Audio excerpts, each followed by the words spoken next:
C.G. Cooper back again, chapter 33 of Core Justice. There she is. Chapter 33, Camp Spartan, Arrington, Tennessee. The SSI Inner Circle gathered in the secure conference room down the hall from where Cal and Travis had just been. Each member walked in quietly and waited for the information. This was not their first emergency session. Travis took a seat at the head of the table, and the rest arrayed themselves close by. Cal stayed standing as he continued to pace the length of the room. "Cal," Travis said gently, "why don't you give everyone a quick rundown of the conversation you had with West?" Cal did in a tone that suggested his mind was already searching for possibilities. "Okay," Travis said, looking around the room. "We've got about 4 hours till Cal needs to be there. The good news is that, as smart as West is, he has no clue that Cal's got SSI assets behind him. Anyone have any questions or comments?" Todd spoke up. "I think we need a few teams to infiltrate into the area right now. We can take them in low with the 2 helos we have on site and drop them in about a mile away. Hell, there's so much farmland out there, the launch will be easy. After landing the teams, the helos can take up station and give us some video using their infrared cameras. We should be able to get a damn good idea of who's with them and the layout of the place." Travis nodded. "Okay, get it done." Dunn grabbed his phone, slipped to the corner, and made the call in clipped, whispered commands. "What else?" Travis asked. Neil was next. "I'll make sure all the teams have multiple drones at their disposal. They'll each be rigged with non-lethal darts. Might help take out some of West's friends." Travis nodded and pointed at Dunn. "Go talk to Todd and make sure those guys don't leave without getting..." Wait, what? What? I can't read. "Go talk to Todd and make sure those guys don't leave without getting as many of your toys as possible. I mean it, Neil. Anything they need." "Got it," Neil said. Neil got out of his seat and headed over to chat with Dunn. "Who's next?" "I know I'm asking the obvious," Higgins said, "but have any of you cowboys thought about how young Calvin is going to get out alive?" "I'm not worried about that, Doc," Cal said. "I understand. You will, however, be going in unarmed into the lion's den, as they say." "Dr. Higgins is right, Cal," Travis said. "It won't do anyone any good if West gets his hands on you." Cal's voice was steel. "I don't care about me right now. I need to get them out of there. If that means I go in alone, then I'll go in alone." "I know you're upset, cuz, but you need to take a step back on this one. If you don't, you'll be playing right into his hand." Neil stepped back into the spot and snapped his fingers. "Damn it!" "What?" Travis asked. "I can't believe I didn't think of it before. I've got a couple of things that might be able to help Cal out." "You want to elaborate, Mr. Wizard?" Neil was full of energy. Let me run down to the Batcave and grab a few more toys. It'll be easier to show you than to explain. I'll meet you guys outside."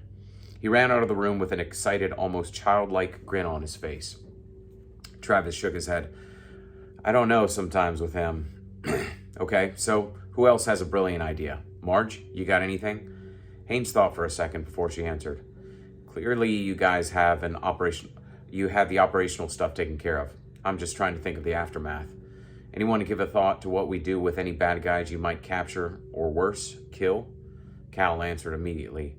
"We take out anyone we need to. I'll deal with the consequences later." Haynes shook her head. "I know you're upset, but that's not how we run around here, Cal. We have to think about the next step. For instance, if we do take prisoners, what do we do with them? Especially if they've seen your face. We have to make absolutely sure that SSI is not linked to the rescue." Cal blew out a breath. "Sorry, you're right. So how do you guys usually do it?" Travis rubs his chin. "If it's something overt like this, we usually wear masks or face paint at least. It really depends on the situation. It'll be hard for you to do that. So the question again is, what do we do with West and his henchmen?"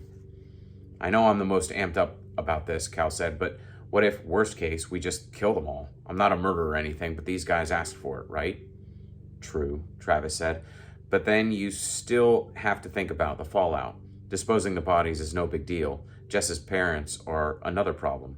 We can't have them babbling about the team of guys dressed in black coming to save the day." "I thought Frank and Dad were good friends. Doesn't he know some of what we do?" Cal asked. "Sure, but not at this level. I guess we just have to be careful about how much we expose them to."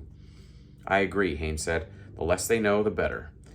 If it ever comes to sitting on the witness stand, I want them to have plausible deniability.